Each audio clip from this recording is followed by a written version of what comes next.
Do the rich people cringe and say, don't tell them that, Robert? Yes. Don't tell people what you know. Right. Keep them poor. So my father was the head of education, PhD, all that stuff. I go home and ask him, said, why don't we learn about money in school?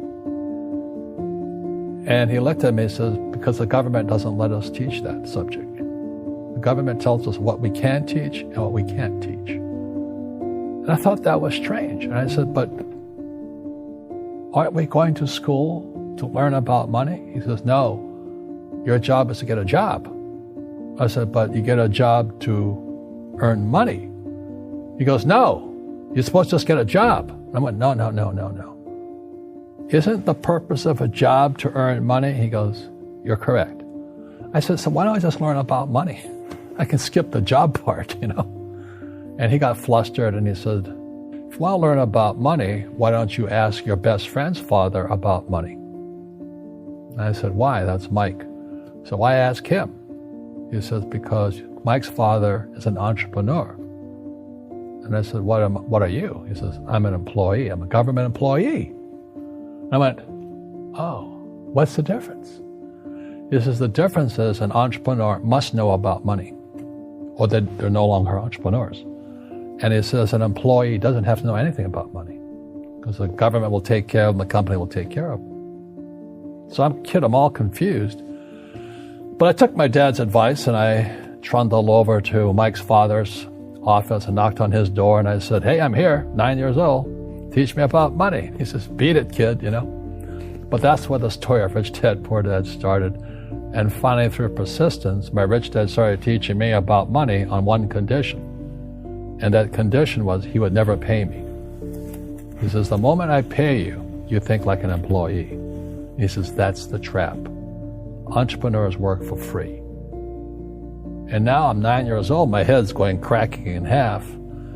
He says, you never want a paycheck. You understand that, kid? I said, okay, I got it. And he says, well, how do I make money? He says, that's what entrepreneurs figure out. It's like, so how do I learn about money? So he would just break out a Monopoly game board. So I would work for free. I'd pick up cigarette butts, and he had hotels and restaurants, and I would clean and do menial tasks. And as I got older, I started getting into office work and marketing and accounting, and I was an apprentice basically, but I always worked for free. And he would teach me about money, but the way he taught me about money was playing Monopoly. And finally one day I got upset. I said, well, when are you going to teach me about money? He says, what do you think we're doing? We're playing Monopoly. He goes, no. What do you think we're doing? We're playing Monopoly. He says, what do you think we're doing? So I don't know. I'm teaching you about money. And then that's when, you have one green house. He says, there's many formulas for great success in money. There's thousands of them. But one of the best ones is found on the game of Monopoly. It still is today. 4 green houses, 1 red hotel. I said, what? He says, one of the greatest ways to acquire great wealth is playing Monopoly in real life. 4 green houses, 1 red hotel. Well, is that all there is? He goes, that's it. And he says, what do you think I'm doing? And I went, I don't know. So then he took me out and he showed me his greenhouses. And 10 years later, when I was 19, I was now in school in New York, and I come back to Hawaii, and Rich Dad had bought the biggest piece of land smack dab in the middle of Waikiki Beach. And when you go to Waikiki Beach today, you'll see the Hyatt Regency Hotel. That was his hotel. Just like the game of Monopoly. Just like the game of Monopoly. Acquired assets and they became bigger assets. He just kept what's called an assemblage, because that property wasn't that big at that time. So he had to buy out all the small guys. Because Waikiki was a little dirtwater little town. So he'd buy out this shop owner and buy that shop owner. And it took him a while, but he finally assembled this large piece of property.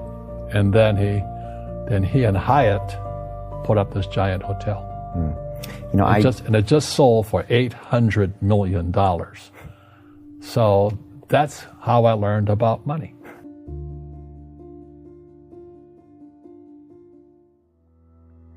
I've had financial crashes. I've had people stab me in the back, but they're all good because I grow from it. That's spirituality. Right. People who are afraid of making mistakes, like they teach in school, they don't ever grow. Because spirituality is there's good and there's bad, there's right and there's wrong, there's up and there's down.